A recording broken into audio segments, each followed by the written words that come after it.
Hey everyone, today we're going to be making a shadow box frame for a picture that we already matted.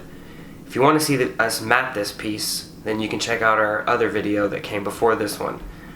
It's in the link below or on our channel. I hope you enjoy this video, and if you have any questions, please feel free to ask. Thanks. Okay, so in our previous video showed you how to mat a picture. Now what we're going to do is we're going to frame that picture, and we're going to do a shadow box frame, which is a little bit different than a regular frame. And what I use to make the frame is 1x2s, and then I have this piece over here, which is a 3/8 piece by 4 inches by 3 foot.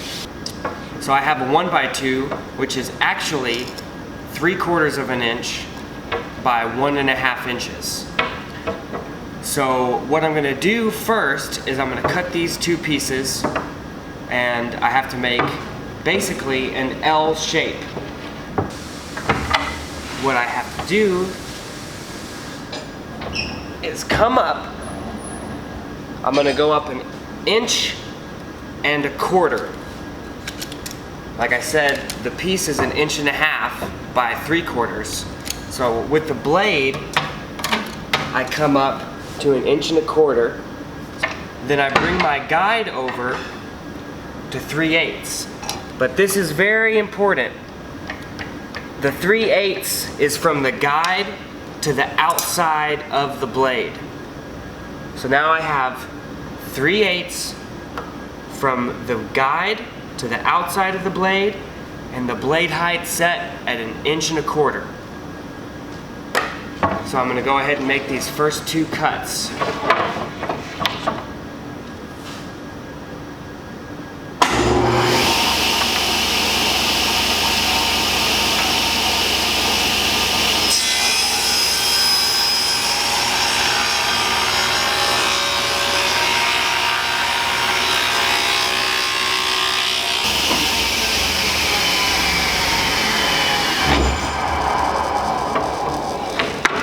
So then my second cut is basically the opposite. I gotta lower my blade to 3/8. So I'm gonna go a little bit higher than 3/8, and I'm gonna do the same thing for the 1.25 inches. So again, from the guide to the outside of the blade is just a little bit past 1.25 inches, and the blade is set just a little bit higher than 3/8.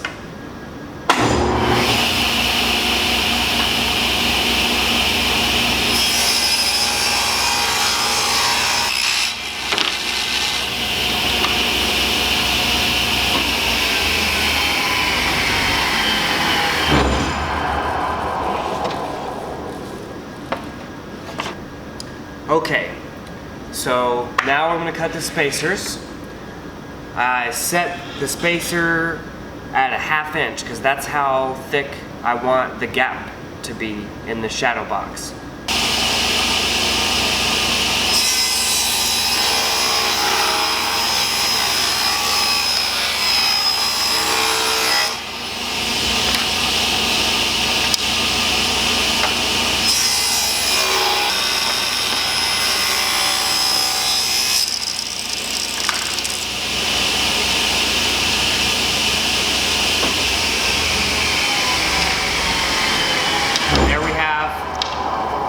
Spacers.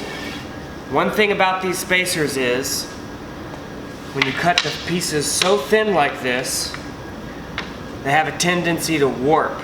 So you want to keep them in a cool environment, basically the same environment that you cut them in. And even in that environment, they may still warp. So you want to lay them all together and keep them flat. And you can do that just by putting something heavy on them. And that will keep them pretty good until you're ready to cut them and install them into your frame. Okay, so now we're ready to miter our profiled pieces.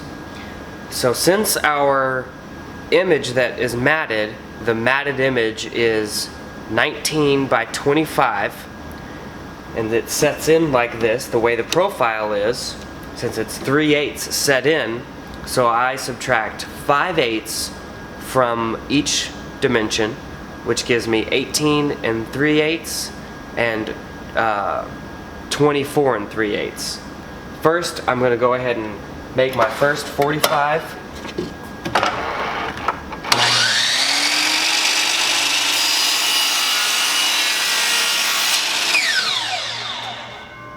Alright, so now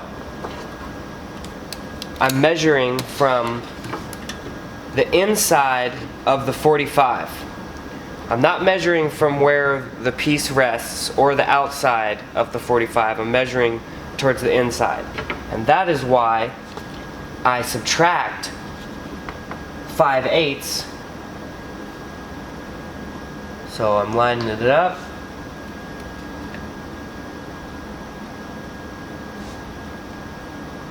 (18 3/8). Turn my miter around this way. And so when I'm using this, I always make sure that the blade is on the outside of what I'm cutting. So my mark is on the right side of the blade now, because this is the piece for the frame, and I want to make sure that it is as exact as I can get it.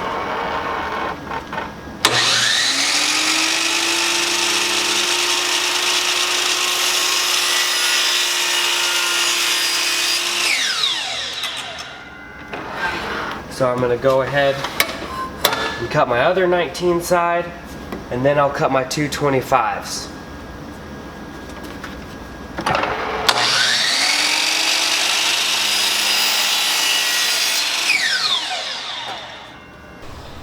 Okay, so we came back home because we have to clamp up the wood now, and we left the studio because we didn't want to leave it there, and we have to let it sit for at least 8 hours while it's clamped. How we're doing this is with this awesome tool, which is a belt clamp. Okay, so I'm loosening it up so I can pull this out. So basically lay it out around it, get a little bit less. And we pop these things on, and they have two little hooks there. Just got to make sure that your strapping doesn't get twisted or anything while you're putting these on. So now I have that. Take some wood glue. Now I put the wood glue on just one piece, and I don't put too much. In fact, this is a little bit too much. I'll wipe some off, because if you put too much, when it squeezes out, it will be harder in the sanding stage. So I just put just enough.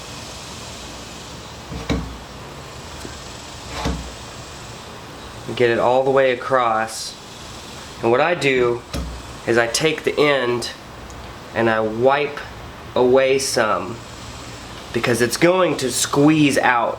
So if I wipe some away, it'll be less that comes out after it's clamped.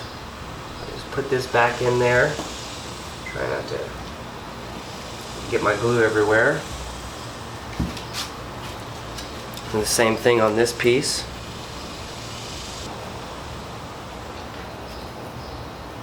What I want to do is get it as square as I can, just with my hands.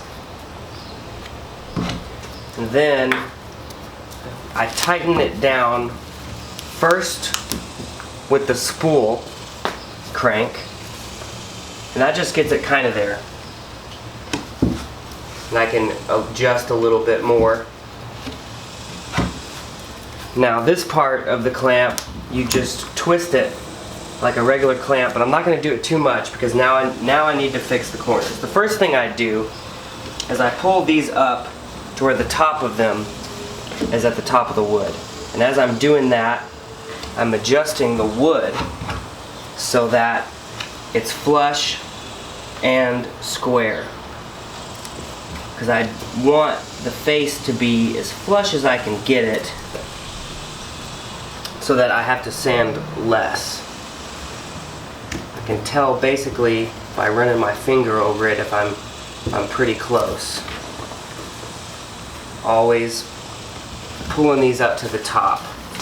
The reason I pull them up to the top is because as I tighten the clamp down, it's really gonna squeeze these joints together and there won't be a single crack after it's done. No gaps. Alright, that looks pretty good.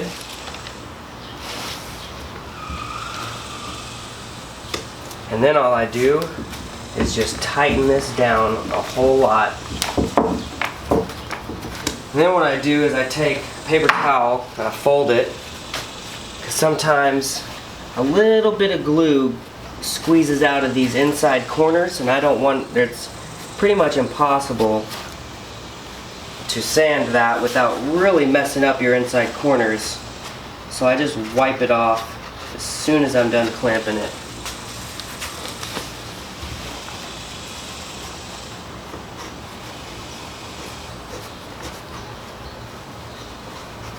That way I don't have to think about it later. Now, that's it. Now I just have to leave it and let it dry. Okay, so we went ahead and let it clamp up overnight, and now we're ready to unclamp it and finish the installation.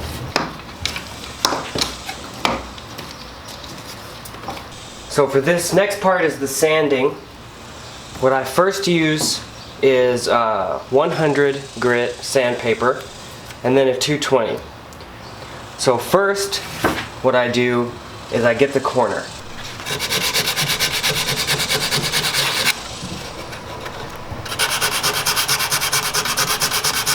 So I do that with all 4 corners. Okay, so a little bit of glue squeezed out onto this side. Now I could sand it, but it would take a lot of sanding and I would most likely curve the edge in odd ways. So instead of trying to sand off those little bits of glue, I take a flat razor and I put the razor up against the wood here and pull the glue. I kind of just scrape the glue off. Okay, then I take my 100 grit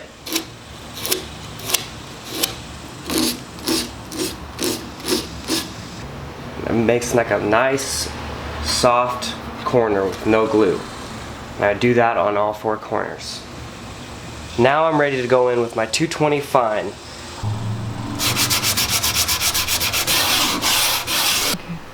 Okay, now I just do the same thing on the sides. Okay, now with my frame down, face down, I'm ready to install the plexi. So what I do, because the plexi has plastic on each side that I have to take off. So if I'm careful, I can take it off without having to really clean the plexi. So what I do is I peel it,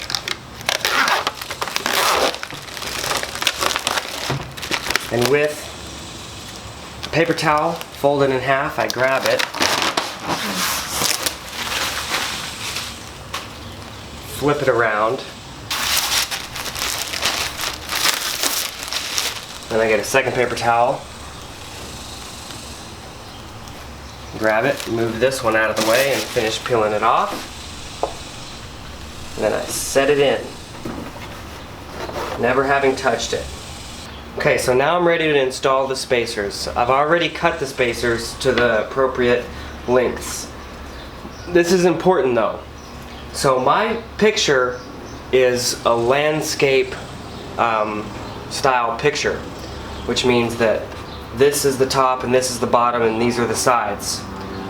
So I cut the top and the bottom spacers first, because when it's hanging, I don't want the spacer to fall down with gravity. So I'll use the side spacers to wedge the top corners in, which keeps that top piece from sliding down. And I cut these pretty tight.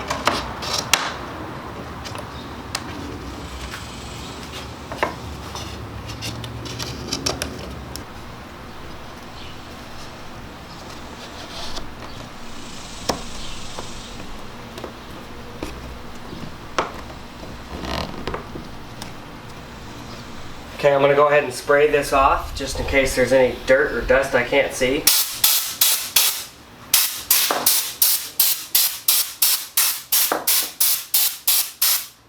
Let's spray this one more time.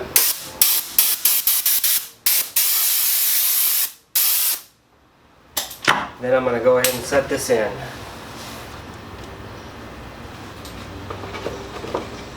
Then I'm going to put my foam core backing.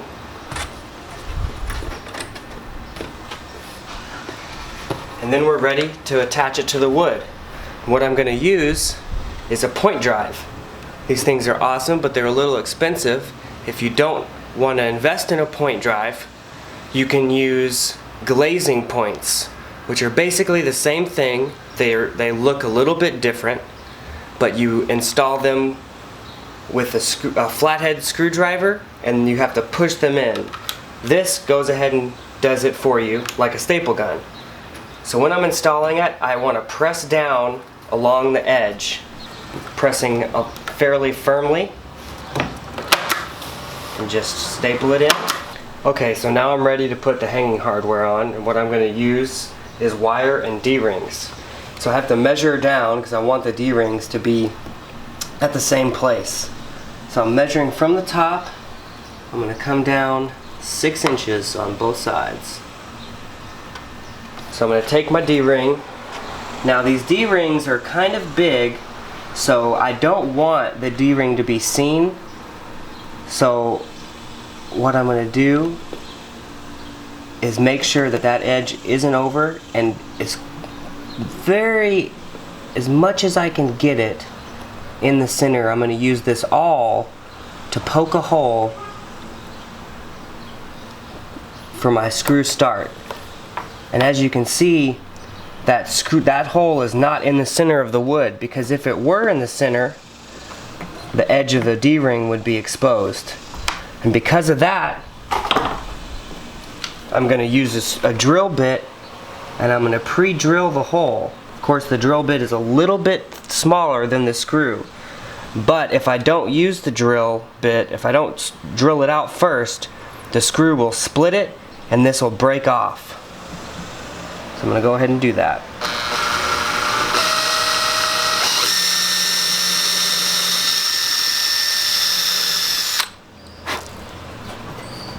Okay, so now I'm ready to attach the D-rings.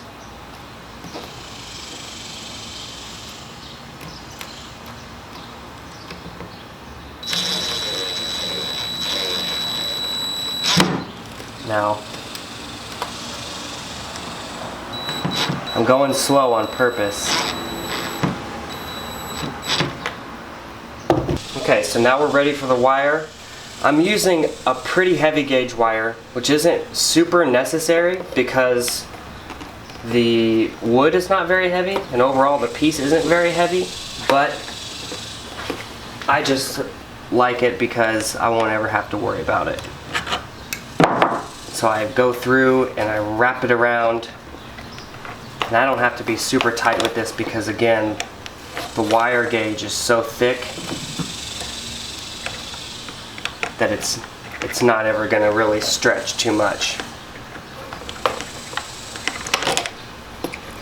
I get a little bit extra here.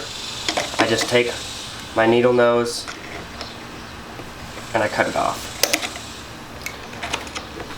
And then I pull it as tight as I can and give myself past the edge of the frame about 2 inches. Do the same thing on this side.